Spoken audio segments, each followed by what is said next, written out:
Lydia, I'm so excited to have you here. We were just chatting about all the things life, mom life, work life, behind the scenes.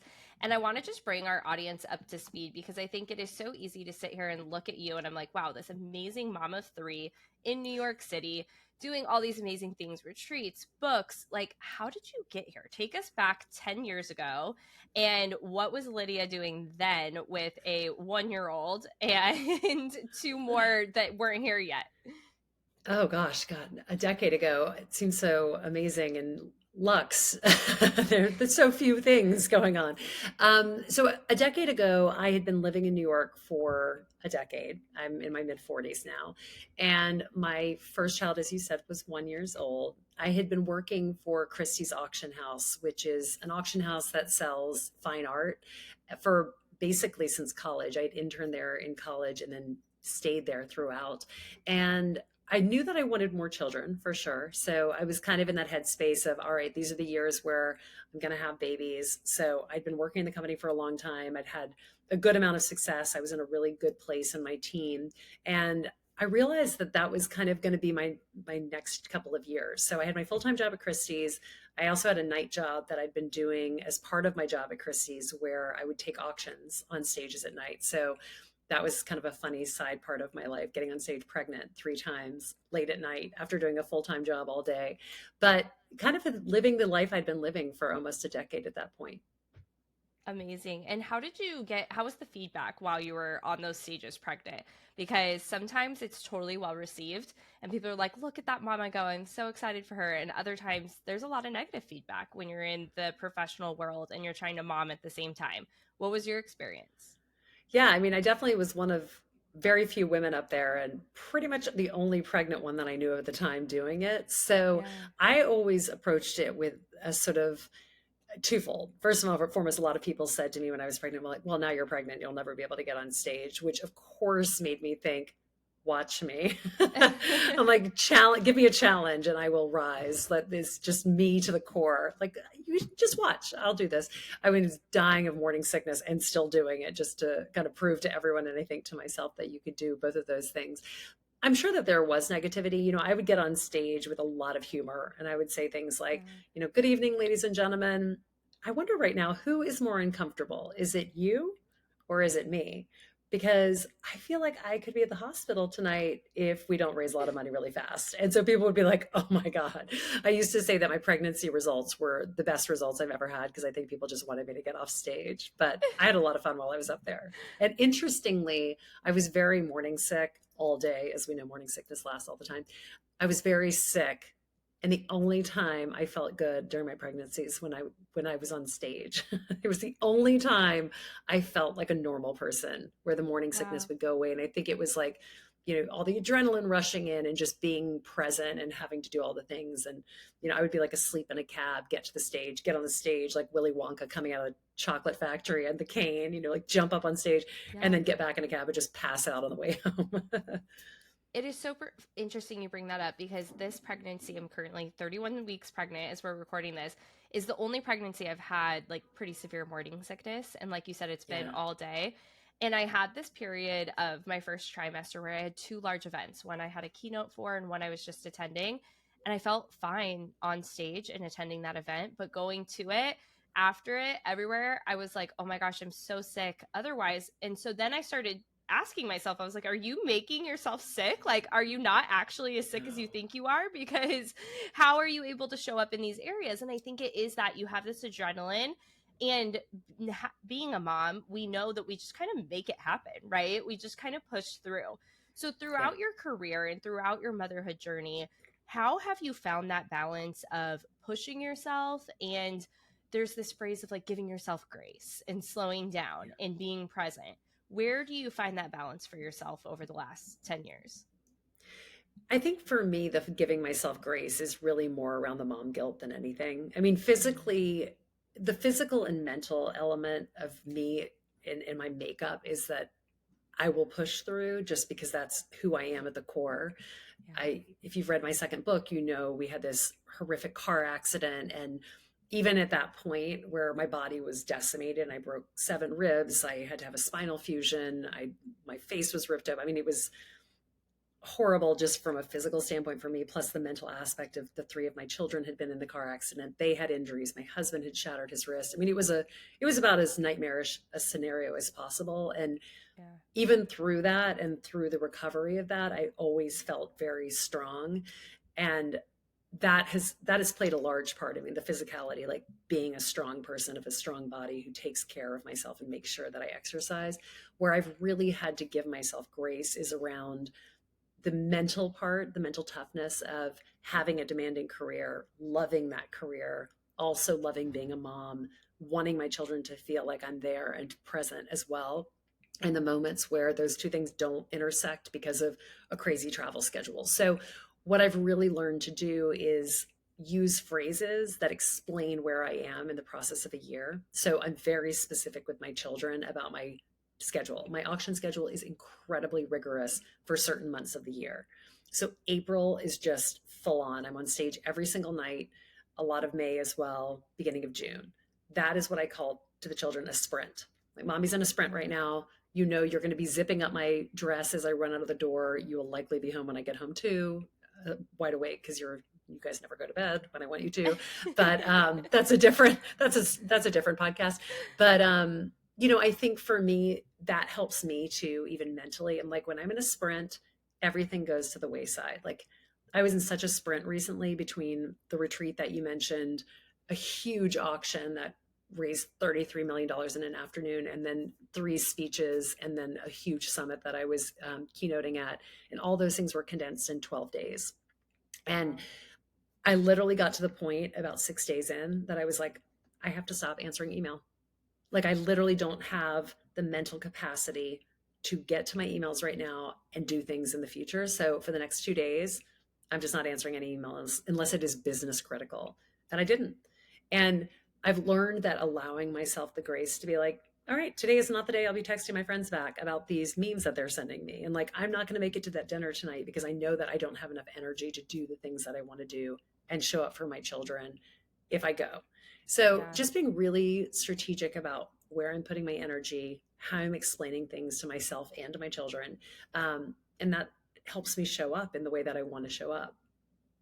How do you identify when your bucket is being filled with this full schedule and when you're maybe overdoing it? In the sense of, you can, like you said, it's in you, you're innately able to keep going.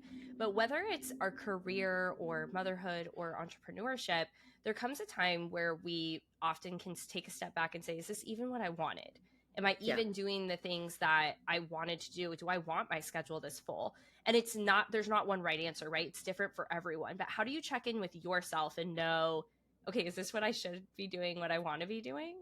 Yeah, I mean, listen, I'm an entrepreneur. I'm also the person who makes the money in our family. So I would love to have the ability to say like, oh, I can take my feet off the accelerator all the time. But the reality is, as an entrepreneur who is creating this life that we live in, there's a huge expectation that I set on myself for what I want our life to be.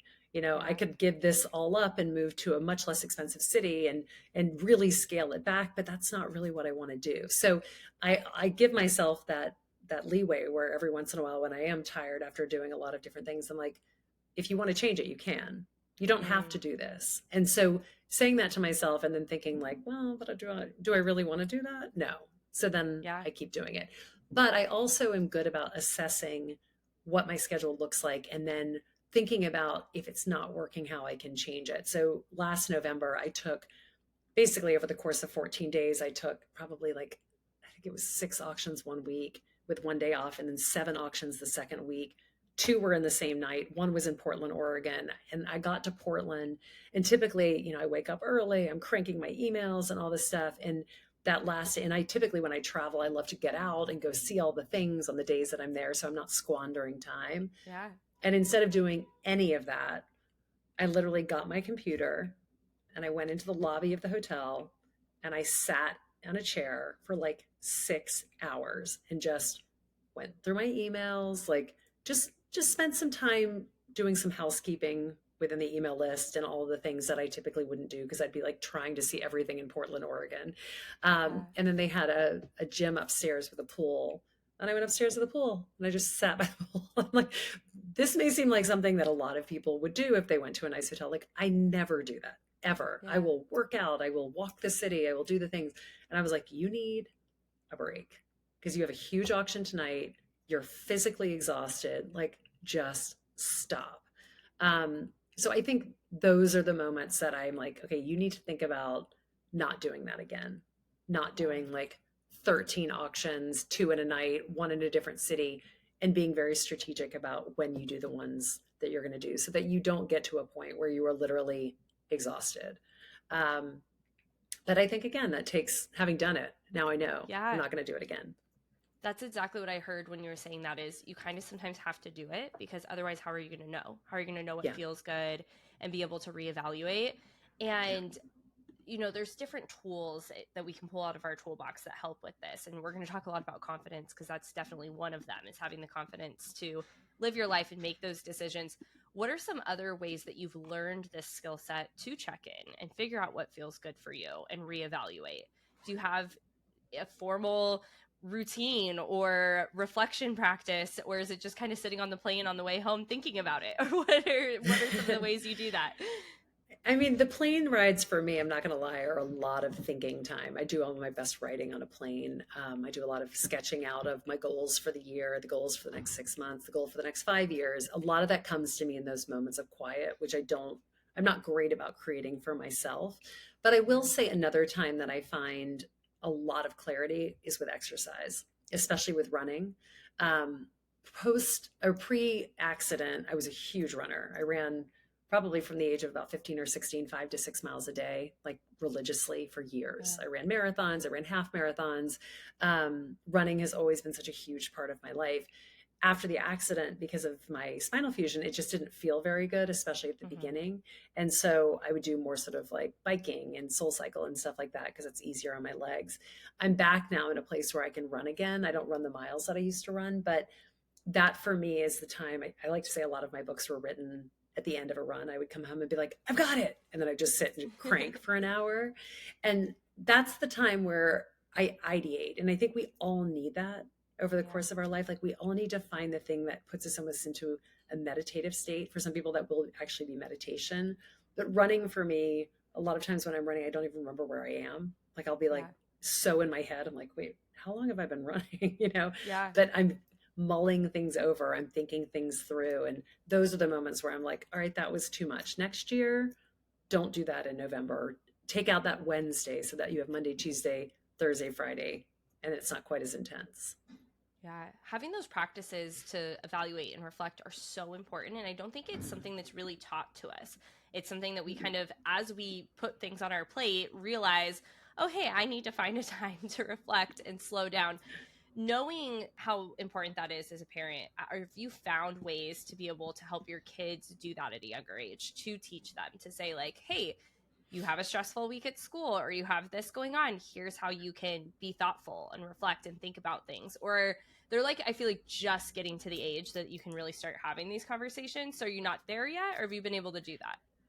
Well, with my oldest, my 11-year-old is she's just like a real first child, and the Mm-hmm. schools in New York are incredibly rigorous at a very young age. And as a parent right now, you're hearing about is anxiety. Like I obviously am not she's too young for social media and I don't want her to have it. And I keep saying to her every time she's like, well, so and so has a phone. I'm like, I want you to find an article where it says that it's good for you to have social media. And when you find that article where that's like, you should give young tweens an iPhone and lots of social media apps. I was like, when you find that article, which you can't because you can't search for anything because you don't have a phone, but like when you do, let me know because Yeah. then I will give you a phone. So, obviously like keeping her off social media is a huge part of what I want to do for the foreseeable future. Obviously it doesn't Yeah. last forever, but I want to keep her off as long as I can. But when it comes to school, she's like, oh my gosh, I have so much homework. I have so much homework. And it's always like this, I've got a lot to do. I've got to get it done. Mommy, I have so much homework. And I'm like, all right, how much is due tomorrow? She's like, well, I have one assignment due tomorrow. I'm like, so you've just given me 15 assignments. When are these due? She's like, in the next 2 weeks. I'm like, relax. I like all the time. I'm like, just relax, honey. Like you don't have to Yeah. do everything today. Like just micro step it, little pieces at a time. You're chipping it away. And I love that you are thinking about this, but it shouldn't be thinking about it to the point where you're making yourself stressed about it. I mean, you're in fifth grade, and I want you to have good study skills, but not at the risk of completely destroying your week and making you feel like you can't sleep. Those are just not things that are, in my opinion, a Yeah. good way to live your life, especially at that age. So, um, and I think I've learned a little bit of that just watching myself, like pushing and pushing and pushing, and being like, it's okay to also not push all the time. Yeah. And knowing that maybe you are going to push over the next 2 weeks, but let's only push so far today. And then let's Yeah. reevaluate tomorrow and get Yeah. there. Let's just get Exactly. through today, first of all. Doesn't mean we're Yeah. not going to do the projects for the next 2 weeks, but Exactly. we Like don't need to worry ancient about Rome those is still quite going to yet. be there. Yeah. Exactly. I love that. Matthew McConaughey recently shared his perspective on his kids on social media, and I won't remember all of it, but part of what he shared is he really helped his son identify like who he wanted to be in that place. And he said, go figure out who you follow and why you like what they share, and what that would mean for you to be. Who do you want to be in this space? And he said, before you do it on the internet, think about how you're doing it in real life. And I think his son's a little bit older, but I thought that was really interesting as a parent to say, like, when you're in the classroom, when you're out on the field, when you're in the car, what type of friend, what type of person are you? What are you putting out there? And Mm. when you go onto social media, it's really easy to just like post that picture or put that status out there where you don't actually understand that that's now who you are. You're Yeah. posting this version of you. So I thought that was really interesting. And I think as my kids get older, it's something I want to try to remember because, like you said, there's so much going on for these young kids. They're Mm. anxious, they have a homework, they have all of this, and then they're resulting to a quick fix on Mm. social media that isn't always a quick fix. It almost never is. It's Yeah. actually They hurting always it. say whatever Yeah, you write on the internet is written in Sharpie. Don't ever forget that. exactly. You know? I think that that's so important. Now, I can hear so many moms in my community, even in myself, where there's times where we can be short. I don't even want to say tempered, but we don't have the Mm. patience to show up as the best parent that we would like to be. And I think one of the things that really helps that is getting really clear on what type of parent you want to be. And you were talking about the working through the mental state of mom guilt. And I believe that mom guilt is a fear of judgment from others and a lack of confidence in ourselves. That's how I define mom guilt. And I believe when we're confident, we can really reduce that mom guilt because we know that we're showing up the best way. Yeah. How do you recommend that someone takes the first step to identify if they even are confident? How does someone know if they're confident? If they're like, well, I'm confident in this bucket, but not that one, or I'm second guessing myself. And I'll give you an example. For a long time, people would tell me, Kelsey, you're so outgoing. You'll walk in a room, you're the first to say something. And I'd say, that's true. But for the next 2 weeks, I'm probably questioning every single thing that I said. And I have the secondary lack of confidence, but I can walk in the room and say it. So, how do you help people find their version of confidence? Well, I truly, and I agree with you absolutely about confidence being something that in many ways people think is what you're putting out there externally. But I like to say that confidence is an inside job.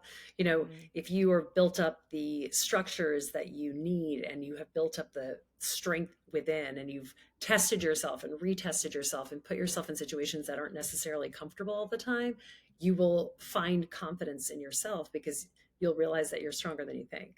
You know, Yeah. I think if you live in a perfect little box where everything's easy and great, great, that's fantastic. But if something happens to you, it's going to be harder for you to bounce back because you've never put yourself out there, Mm, and that is the reality of confidence in general. It's a very it can be paper thin confidence if you haven't built it up with the back end side of it. And then I think surrounding yourself with friends and family and people who really see you for who you are and who you're not seeking affirmation from, but they're giving it to you anyway. That's a really great way to build up a community of people who keep you in that confident state. If you're around people who you put something out there and they say to you like, you know, you're going to feel that. And if that's all yeah. you're hearing all the time, it doesn't matter how strong you are, that's going to get to you.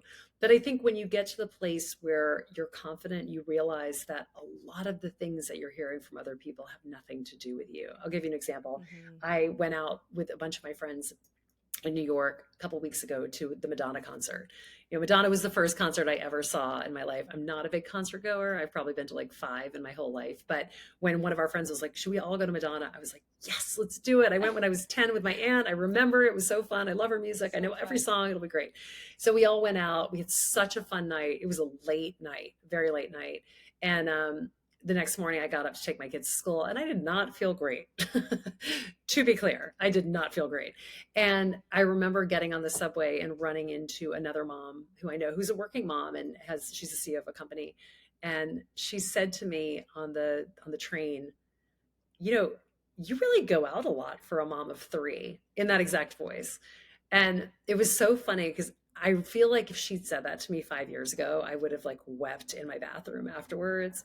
And I remember thinking to myself, wow, that's just jealousy, pure and simple. Like, you really go out a Yeah. lot as a mom of three. I'm like, no, I really don't. Like, if I'm out, I'm usually on the stage working. That's not going out. Like, I've been to five concerts in my life. Like, this is not Yeah. something I do regularly, but man, was it fun. You know, and I think that that's so much about, like, we talk about mom guilt, and you said it well. Like, you get a lot of it from other people, right? It's like, oh, how, you travel so much. I'm like, I know. I love to travel. And then people don't know what to do with that because they expect me to come back and be like, I know, I feel so guilty. I have all these kids. Yeah. Like, I mean, of course I miss my kids. I don't need to say that out loud. If you have kids, you miss them when you're not with them. But that doesn't mean I don't also love my job and love to travel. So I think confidence in general is just something that we are constantly working on. I think people think other people have a lot more of it than they often do. But as long as you are working on it from within, ultimately, I think it ends in a good place for you. Oh, so good. One of the things you said is that you really have to challenge yourself to build that confidence. How do you recommend that someone takes that very first step? If they don't know what they want to challenge themselves in, is there like some self discovery of figuring out the first place to start? I mean, whether it's taking a solo trip or it's taking yourself out to dinner or, it could be so many different things. But for the people that you've supported and worked with, is there kind of a general theme for people taking that first step to really challenge themselves? I like to say you should try something that you feel a little scared about. Scared, nervous, and excited, but a little scared. Because Yeah. ultimately, that's what's really fun. You know, we were talking about the retreat beforehand, and I was sort of saying about having done a retreat where I'd never done a retreat before. And I got a call from this beautiful hotel outside of New York asking me if I would put one on. And I was kind of like, yeah, because I was nervous and excited when they asked me to do it. So it made me think I should try it. But Yeah. I mean, it takes a lot of confidence to put out there on social media that you're having a retreat. As I said to you, it was expensive. I didn't realize how expensive it would be when I told them I would do it. And I was really like waiting for people to show up. And I was a little scared and embarrassed that people weren't going to show up. And then ultimately, as I told you, like the first month after everything went out, I had four people for a 4 day retreat. And I was just like, oh my God, this is so embarrassing. And then slowly things started to build and ultimately we ended up with 12 in total. And when I think back to that, and then I think after I finished the 4 day retreat, the elation that I felt, the confidence that I felt in my ability to put together 11 workshops and create this magical experience for these people who've trusted me with 4 days of their life, that for me gave me a confidence boost that akin to something I haven't done in years. It made me Yeah. want to do more crazy kind of things that felt a little uncomfortable and out of the box. And I think as long as I keep following that and doing that, ultimately it's going to be the right thing. Yeah.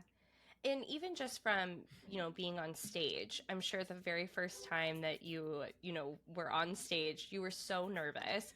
And Yes. now you're like, yeah, I'm going to do 13 in 2 weeks and it's going to be fine. And I think that repetitive skill is what you have to do. It's no different Yeah. than working out for the first time or Yeah. the first night that you're home with your baby. And then, you have an 11-year-old and you're like, I've got this. We're going to Yeah, be fine. exactly. I think that it really is that repetitiveness, which so I think it's a two-piece thing, right? To hit our goals, we talk about that a lot here is what it is that we want to accomplish. It's confidence and it's discipline. How does discipline show up for you on those days that you don't want to do it? You don't want to do whatever it is, the workout, the stage. How do you push through? Discipline is such a huge part of success. I mean, I feel like I can't say that enough. It has played such a huge part in my life. You know, thinking just even about the exercise. I post a lot on Instagram and say, the way we show up for one thing is the way we show up for everything. Like when I get Mm, off a 5 hour flight to California and I'm in California for 6 hours and then I get on stage and take a red eye home to be home with my kids the next morning, do I feel like going to the gym? I do not. But I do know if I go to the gym, it will wake me up. I'll feel all those endorphins when I get on stage. I'll feel better when I get off the plane the next morning. And so I make myself go. And it showed up in such a way for me after the accident. My body was atrophied. I was in bed for almost 2 weeks after the surgeries. And I was like, I remember going to PT for the first time. I had played 2.5 hours of tennis the morning of the accident. I was in, wow. because of COVID, my running was back. I was feeling great. Everything was wonderful in terms of my exercise regime. I went from like 100 to zero overnight. And then they allowed me to go to PT 2 weeks after. I mean, when I tell you, Kelsey, just walking the block to the PT place from my apartment was like more painful than I can even describe. And then getting there, and they'd be like, okay, today we're going to do one lunge, like one lunge, because I wasn't allowed to bend, lift, or twist for 7 months. One lunge, Wow. so I could pick things up off the floor. But what I realized and what I focused on was not, oh, I can't do anything. It was every morning I would say to myself, and then I would write down, what is something I can do today that I couldn't do yesterday? And it was micro some days, like I can lean to the right today. Like that is what I can do. I can pick my left arm up with less pain than I did yesterday. I can take a shower after 2 weeks. I can do 10 lunges after 3 weeks, and it was like these micro steps. But that discipline, like, they're like, a lot of people don't do the physical therapy when they come home. I mean, I would get myself out of bed before anyone else. I would do that physical therapy every single morning because I knew if I showed up for myself, then my body would come back to me. And it has. And Mm. that can be applied to anything in life, anything you do in life. You show up for yourself and you show up day after day after day, it will come back to you, period. Are there books that you've read, or is it an association, even your husband, that help you have this mentality of, I am going to overcome this. I'm going to follow the right path. I'm going to be disciplined. I'm going to do these things. Because so often we can see people who say, well, I don't know how to be disciplined. I don't know how to encourage myself to write down a message to myself every day of what my progress is. And I think about the people that overcome these really tragic, horrible things in their life and just make their day to day better on a smaller scale too. And it's because they made a choice, right? They Mm. made a decision and they made a choice and they kept persevering through. They had that resilience. Did you find that in yourself, or did you look outward to have it poured into you and supported from books or people or anything else? I mean, look, and I said this at the beginning, this is all an inside job. Like we can Yeah. all play around and pretend that like, oh, well, this person made me do it. It's like you have to want to do it, and that's the hardest piece for people to hear. And I feel like everybody's waiting for a magic bullet. But no, nobody picked me up off the ground and took me to that rehab place every day. I walked myself there. But I will tell you what I do have, and I've always had, is I have a very strong family. My parents are wonderful parents. My siblings are hard on me, but wonderful siblings. I have a great husband. And again, I'm not saying this to paint a rosy picture. We, like everybody else, have all the ups and downs of Yeah. families and marriage. But like when that happened, when that accident happened, my parents and my in laws and my sister in law and my brother and sister were sleeping in the hospital room in the pediatric ward with my children because my husband and I were upstairs. My sister slept in an upright chair because she didn't realize, like, as a mom, you would know this, that all chairs fold out. My sister didn't realize that the first night. And I was like so out of it from all the surgeries that I had no idea what was going on. I didn't think to tell her that she could actually sleep in the bed. So she fell asleep in an upright chair between my husband, because he and I were sharing a room at that point, between us. And so that has been a core of my life, that my family shows up in that way. But they also know, like I know, that they can only show up so much. They can't make Yeah. me do the PT. They can't make me do that. But I'll tell you one really funny story about when I was recovering from the accident the first day in the hospital. My mother had been with me, and my mother went, and my sister came to sleep overnight because I was there for so long. People were kind of like coming and going.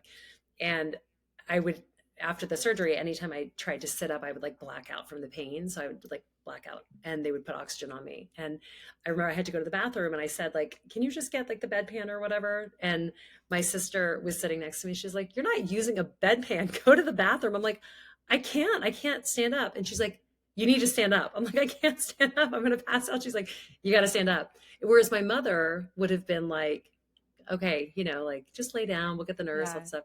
My sister was like, come on, get up. And she made me walk to the bathroom. And I did it. And you talk about confidence and overcoming things. And like knowing I could do that, all of a sudden I was like, wait a second, maybe I could walk to the hall. Like it was Yeah. like a remarkable door opening. So, I say that nobody does things. My sister obviously did. But again, like once the door is open, you still have to walk through it and you still have to do the Yeah. work. But yeah, surrounding yourself with positive influences in your life is never a bad idea. Yeah. How do you create that culture as a mom in your household of the pushing forward? We were talking about the homework load earlier, right? And, kind of pulling it back and saying, hey, you don't need to get this all done now. But are there conversations that you have that are even just like natural? I'm thinking about like a sentence at dinner that kind of just passes and you hope it sticks, but you're not really sure if it's going to or not, of just having resilience and moving forward. And especially having 3 kids, I'm sure they all have different personalities. And so bringing in this culture that you want to create in your home, but knowing everyone's going to take it differently. I say a lot of the time, and I hear you start to hear your kids repeating things back to you, which is really funny. But I've always said to my older daughter when it came to doing work, she'd be like, well, maybe I'm not going to write that sentence because she doesn't actually like writing, like handwriting. Yeah. And she said I only had to write 2 sentences. And I was like, you know, there, there's always room at the extra mile because nobody ever goes there. I was like, but that's where success is, honey. So you got to like think about not just doing what they're asking you to do, but doing a little more whenever you can. Not always, but whenever you can. And I heard her say it to her 6-year-old sister, who is supposed to do her weekend journal where she writes like, 3 sentences. And my daughter was just writing in huge letters so she could take more of the page up. And my older daughter said to her, she's like, Eloise, there's always room at the extra mile. And I'm like, oh my God, here we go. But I think just, making them realize why you do things is important, Yeah. making them understand your mindset, because then you start to see the things that have worked for you in them. Not always, obviously they're kids, so they'll have their own lives and their own paths. But, as a mom, I want my children to be able to do whatever they want in their lives because they've had the discipline and they've shown up in a way for themselves that allows them to do that. And what's made me successful in my life is showing up for myself, Yeah. showing up for myself as a mom, showing up for my friends as a good friend, showing up for my family as a good sister, brother, or sister to my brothers, and a sister to my sister, and to my parents as a daughter. Um, those things I think are really important. And you can model that for your kids, and they see that and they notice. Yeah. It reminds me your first book, The Most Powerful Woman in the Room. And when I first read that title, I felt multiple ways about it. And especially for our community, it sometimes is the most powerful woman in the room being on the stage. Yeah. Sometimes it's the woman sitting next to her child reading them a book for bedtime. It's brushing teeth, changing diapers, it's Yeah. navigating the bullying that happened at school that day. Yeah. What was the very first ideation behind the book, coming back to the most powerful woman in the room when you chose that title? What did it mean to you in that season? Well, the book is actually titled The Most Powerful Woman in the Room Is You. But I Yeah. sold it to the New York Times. I sold it based on an article that was written in the New York Times. And when they wrote the article, I told them the book was called The Most Powerful Woman in the Room because I hadn't written the book. I'd only written one chapter of the book. And then I sold it based on that. But as I started writing the book, I realized that the book it wasn't about me as the most powerful woman in the room. It was like whoever was reading it, they should feel that. And I truly believe we can all feel that in whatever way we want to feel that. If you are the mom who is like killing it that day and your kids are paying attention and things are going well and you are feeling good and confident about the way that you are showing up for yourself in your life and doing the things with your kids, like the most powerful woman in the room is you. And that's how I feel when I'm on stage. I feel like I get on that stage and there's no question the most powerful woman in the room is me at that moment. But again, it's an inside job. And that's the whole Mm-hmm. point of it. I remember taking an auction in Germany. This is so funny because it's so culturally specific. But the woman who was the director of the museum had bought all these books because I was coming over asking me to sign. And she goes, so I guess my question is, who is the most powerful woman in the room? It's you. So it's you and you. And like she just couldn't wrap her head around it. I was like, it's the point is that it's all of us. And she was like, but how does that work? I was like, it's a book title. Like it just works. I don't know. Um, but I do think that that's what the book is really about. It's like we can all be powerful. You know, there's in life there always seems to be this competitiveness against women. And my point is that it's actually not about anyone else, right? It's No. all about you. And if you Yeah. feel powerful, you are powerful. And if you say you're powerful, you are powerful. And people will believe you when you tell them who you are. People don't Yeah. realize that. They use words about like how they're bad at this and how they can never do that. Women do this all the time. They just give you a litany of all the things they can't do. And what I say, I do so much keynote speaking, and I say to people all the time, people believe you when you tell them who you are. So why on earth would you give them words that they can use against you?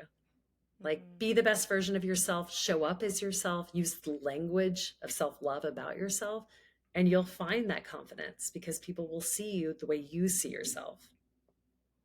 Yeah. You know, as I'm hearing you speak, I can see as an adult how we can make these choices a little bit easier, right? It doesn't feel easier, but at the end of the day, we understand that we're in control and that it's up to us as an adult. I have been seeing so much lately about bullying and kids. And I think that you can tell kids all day long, you're in charge of how you feel, your confidence is within you. But when there's bullying happening and people that are just constantly pulling you down, and you don't have the awareness as a child to understand that that person has their own struggles, or that you shouldn't listen to them and you should shut them out, what do you do? Have you experienced this as a mom, or do you even just have as a professional feedback to say how do you navigate it when there's just someone in your ear constantly pulling you down? Well, I think twofold. First and foremost, in my opinion, and this is having dealt with like a lot of different things with our kids after the accident and just like the way that they're processing things, I can tell you one thing that worked for our family and I think works for any child going through anything, getting them to talk, Yeah. like literally talking things until they almost have no more meaning. You know, we talked about our accident with our children almost daily afterwards. Like we'd be walking down the street and an ambulance would pass and I would feel my blood race and I would say to them, how do you guys feel right now? Because I'm feeling a little scared by that sound. And they were, my daughter said it best. She's like, honestly, mommy, every time I see an ambulance and you're not with us, I think you're in it because I was taken in an ambulance and then they followed in their own ambulances.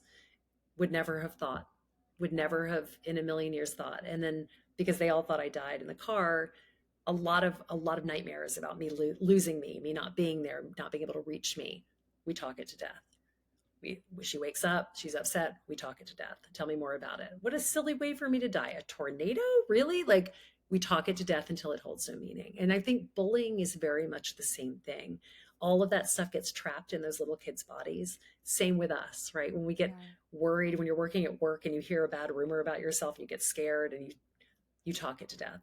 And so I don't know that that solves everything. I think with bullying, there also has to be the other side of that. You know, we're adults, we get involved, we don't let it go too far, one piece of it. But the other part of building confidence is making people confident to talk about things because that Mm. releases the stuff that gets trapped and makes us anxious and scary.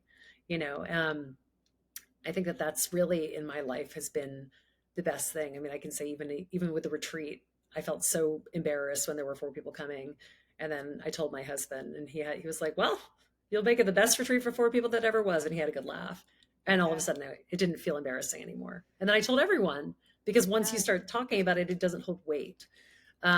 So I think teaching children not to hide things, not that things are not scary, and that bad things aren't meant to be kept a secret is a really huge part of something that we all have to do with our kids because especially with social media it's so isolating and then Yeah. they're on their own heads, and so making them comfortable saying the words out loud even when things aren't good or don't make them feel good is a surefire recipe for allowing them to unlock those feelings and not letting it bottle up.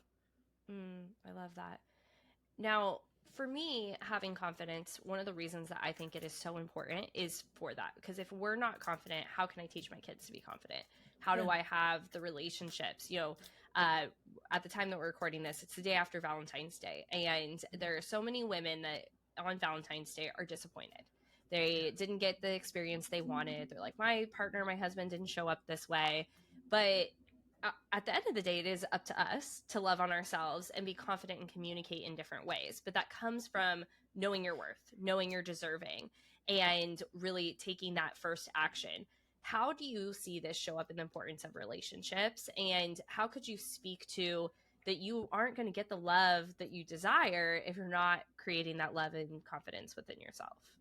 Yeah, I do think that confidence is such an important key to a relationship and being honest about who you are and who you want to be with and what that relationship looks like.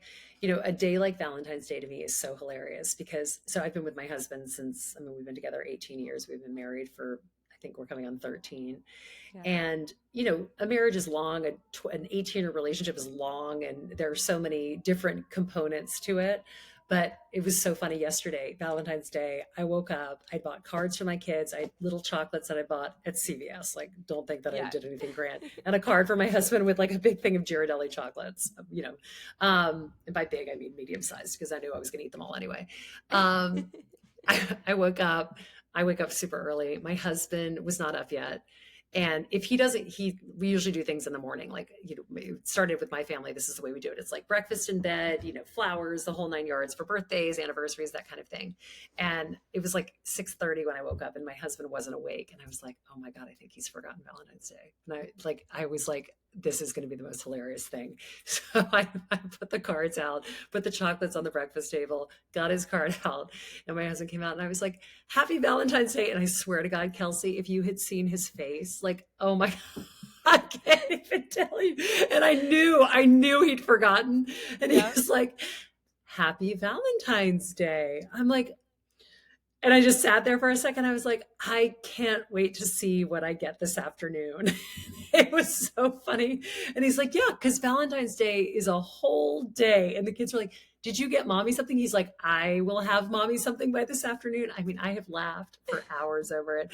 And I think, if I really cared about Valentine's Day, which I don't, I just hate it as a day. Our anniversary is in 5 days every way. So it's just like, it ends up being whatever. I would have said to my husband, it is really important for me that you show up on Valentine's Day with flowers and chocolate. And here's something else that I want. I don't care about the day. I think it's actually really funny. If that is what you want out of your relationship, you got to tell them because honestly, like I'm on the flip side of that. If my husband wanted something for Valentine's Day, then I might have really screwed it up because I had no idea. So don't sit around thinking that the person sitting across the table from you, just because you love them, just because you've been with them forever, knows everything about you. None of us are like that. And when you throw in kids and you throw in a busy life, you forget things and you mistake things. So we talk about giving people grace, like give the person in the relationship grace. I mean, I came home last night, my husband had cooked dinner, he'd bought flowers. He had like chocolates for the kids.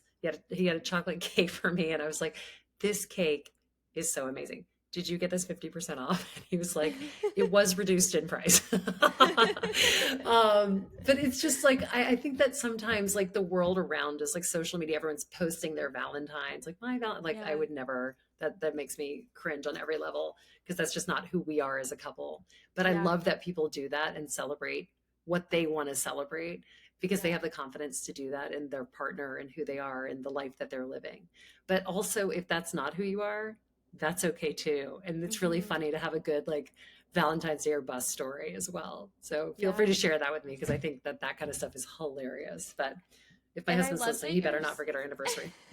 But I love that you're saying both, right? You're like, hey, it's not that important to me, and it did make me smile when I came home and there was effort shown, right? Totally. But you communicate, even saying you communicated, like, I can't wait to see what I get this afternoon. Like you're saying, like, hey, show some effort, please, but I don't really care, and I'm not mad at you. I'm the exact same way. I'm like, let's like acknowledge the day, but please don't buy me jewelry, and I don't need any like thing big. No. Please, nothing in the shape of a heart. Please, nothing. Unless it's filled with chocolate, in which case, bring it on. But I love that you say also, like, if that is important to you, that's fine if it is. Yes. It's not to me either. But communicating it and not expecting people to know. And I think that can show up in our relationships, like our romantic relationships, as well with our kids. We can't expect things out of them if we don't communicate, and with ourselves, to say like, Yes. okay, why am I feeling down? Why am I not feeling confident? Well, did you hit your goals? Did you do that discipline that we talked about? Are you speaking kindness into yourself? What Yeah. is happening that's making you feel that way? So I absolutely love that. Now, I, could talk to you all day. I have so many things about your stories, because like pre-accident, post-accident, there's so many things to unpack. But I myself live on 30 acres and we have a vineyard, and our life is so different than the New York City lifestyle. And my 5-year-old said the other day, he's like, Mom, why don't we live in a city? I want to live in a city. And I said, well, if we lived in a city, our life would look really different, bud. You wouldn't be riding a 4-wheeler after school. You wouldn't be doing That's true. these That is things. 100% And true. I said, but there's both are great, but we probably are not going to live in the city anytime soon. But I said, what is it that you want to live in the city for? And so we were just kind of talking through the differences. And I would love for you to just kind of take us through a day in the life, even taking the kids to school on the subway. What are some of the things that feel so normal to you that are also challenges? Because when I look at it, I actually feel like the city life is really challenging to navigate, because you have to do all these different things as a mom. I have a friend that lives in the city in San Francisco, and she feels different. She's like, it's easier because I can just go grab dinner. We can get pickup. Like, there's so many easier things. So I'd love for you to just kind of unpack city mom life living, especially with 3 kids, and how it feels to you, because you love it, right? Yeah. Yeah. I'll tell you, it's the best time to live in a city, in my opinion, is when you have babies, because everything is walkable. And so Yeah. your stroller's your car. You're never in and out of a car seat. You toss the baby in the sleeping bassinet and then you just head out on the road. They can sleep there. You can grocery shop and stick everything in the stroller. It's heaven. Things get increasingly complicated the more children you have, as you can imagine, because then you have children on scooters, you have a double stroller. There's a great amount of physicality to living in a city, which I love. Like, I love that I'll do Yeah. 20,000 steps without even going to the gym over the course of a day, just because I'm like going from point A to Yeah. point B.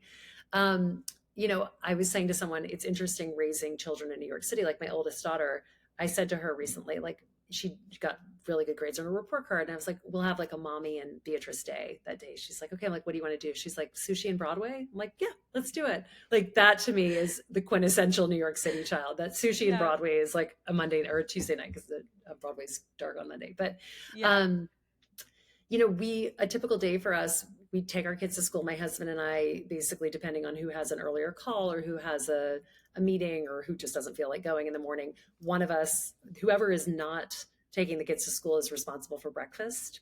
And so, our early morning routine always starts off so nice. And at the end, I feel like someone's always yelling, like, get your shoes as we're leaving. We walk about 2 blocks to the subway, down to the subway, and the subway's 4 stops. It takes us basically, like, depending on if we catch the train, 10 to 15 minutes from our door to the door of my kids' school. So it's pretty easy. And then we walk them to the door and drop them off at the door of school. And then if it's my turn, I walk back down to Tribeca from the school, which is about a mile and a half, through Soho, which is where my brother lives, which is where I'm doing the podcast right now, because I have to go back uptown, so I didn't have time to get all the way home. And it's amazing. It's like being on a movie set. If it's beautiful and sunny, it's gorgeous. If it's snowing, it's the city, so it's gritty as well. But it's a really cool way to wake up in the morning, and I love walking through the city and on my way back to the apartment.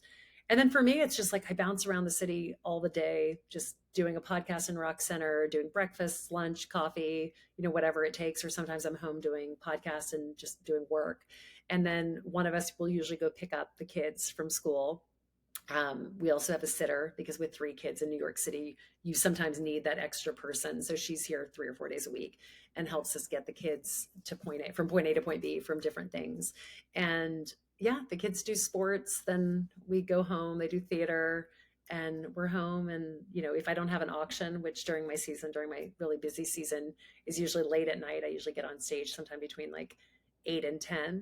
So my kids will be doing homework and everything, and then at some point I usually am like, okay, which dress am I wearing? And the girls go into my closet and pick a dress and shoes and jewelry and zip me up. And my daughter, my oldest, my 11-year-old does my makeup most of the time because she does a better job than I do now. Yeah. Um, and then, the kids go to bed. Sometimes I make it home before they are asleep. Other times, if I know I'm not going to make it home, I'll walk home. So sometimes I walk like 3 miles home. I always have Wow. flats in my bag, even if I'm in a cocktail dress. And other times I'll take a car, sometimes a subway, depending how early it is. And then sometimes I'll go meet friends for dinner afterwards if it's really late and they're finishing up dessert. I'll go like hang out with them at the end.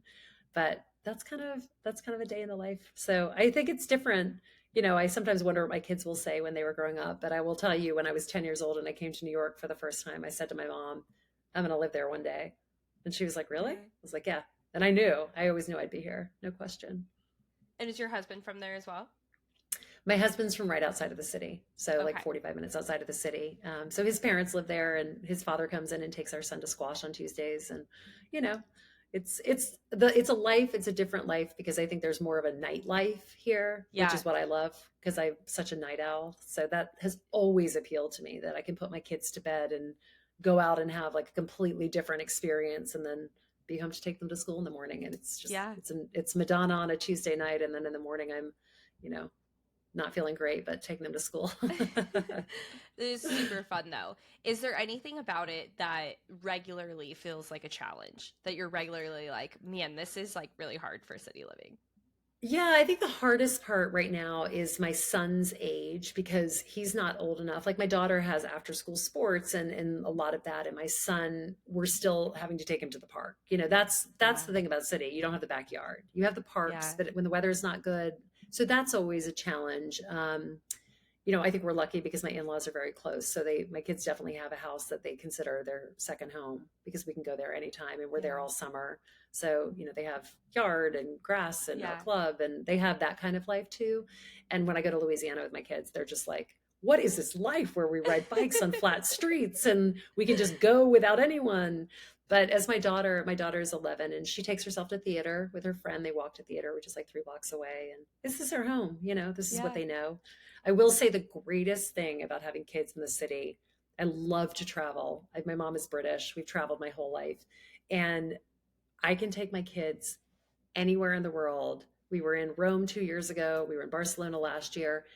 They walk and never think anything of it. They'll walk like Yeah. 9 miles around Rome. And everyone's always like, how do you travel with your kids? Isn't it hard because they have to walk everywhere? I'm like, my kids don't even know that they don't know about Uber. Like I barely ever Yeah. get in an Uber with them because it's so expensive. So I'm like, it's your feet or nothing, guys. So Yeah. I think that quality of understanding how to navigate a city very easily, like, oh, they have an underground just like we do. They have you know, a system, a grid system, just like New York. Like that's cool for me that they understand that. Yeah. But they don't, you know what? They don't get on ATVs in the afternoon. So now they're gonna have to come to No. Napa and visit you, Kelsey. That's okay. We'll have to come there and learn how to operate the, The the subway. Yeah. system, subway. I absolutely love that, and I do think it is so. I lived in 3 different states in high school, and I thought it was so important for me as a person to have all those different experiences. Yeah. And while I do not plan to move my family into the city right now, there are parts of it that I'm like, that would be so good for all of us. Like we Yeah. should go do Yeah. that. So I think that, it is important to get out, like you said, though, and travel and have those experiences. And it is really fun that you can meet people like this, that you can remind yourself, hey, we should probably go do that and go have these Yeah. other experiences. It has been such a great time talking to you, Lydia. Before I ask you my last couple of questions, where can everyone find you? We'll link both of your books below. Where would you like people to connect with you and come tell you the Valentine's Day bus stories? Valentine's Day or bust, guys. Or maybe just Valentine's Day bust. I'm on Instagram at Lydia Fenet, LinkedIn at Lydia Fenet. Really, just if you Google my name, I have a website. If you need anything, if you're looking for an auctioneer, I have an agency of auctioneers who work for me. So feel free to slide into my DMs, as the youngsters say. Love that. Now, you have accomplished so much. You have so many things flowing. What is a goal that you're currently working on that you're really excited about? Well, I keep putting it out there as of last week that this is the year I need to write my third book. But I also have an idea of writing two more books. One's a children's book, and one is finishing a fiction book about the auction world that I started probably 10 years ago, 15 years ago. So that's on my goal list. Yeah, I mean, the list is long. There are many Yeah, things to come, you guys. So we're just getting started. So that's the one that this week seems to be front of mind. So I love you that. can feel free to check in, and if it doesn't work out, it'll happen when it's supposed to happen. And what about from a family or personal fun perspective? Do you have something this year that you're excited about on unrelated to business? Yes, we're going to France as a family. I after COVID was like, we're going to go to Europe every summer right after school to spend time as a family. No iPads, just the family, walking the cities, doing the things. So we're going to go to France, and then I'm taking my daughter to Taylor Swift in London. So Ooh, that's going to be really fun. She knows it was like her big Christmas present. So I actually am more excited than she is, I think. I think we're equally excited. So I think it's part of it. Everyone's like, I can't that believe you're sounds taking so her to fun. Taylor Swift. I'm like, I'm taking myself to Taylor Swift, to be clear. Yeah, She's just coming along. So and in London, I it'll be, love that. That's amazing. yeah. Okay, so we've unpacked so much goodness today, whether it's being able to move to the city or the country, whatever you want to do, Mhm. having confidence, overcoming mom guilt. If you were to give someone just one step, they're overwhelmed, they don't know where to start, we're getting off this podcast today, something that they could do immediately, what would be the one step? Pick something a little uncomfortable, just a little bit, that you know you can accomplish and do it. And watch how quickly you realize that the thing that's holding you back is going to be easier than you thought. So I'll just say, like with exercise, be like, I've never run in my life, but I want to be a runner. Today I'm going to run a quarter of a mile. Go out and do it. And you're going to do it. And then you're going to be like, maybe I could run a little bit more tomorrow. Don't start out with the marathon in mind. It never happens. You got to start small, show yourself you can do it, and keep chipping away. So good. Thank you so much, Lydia. Have a great day. You too. Thank you so much.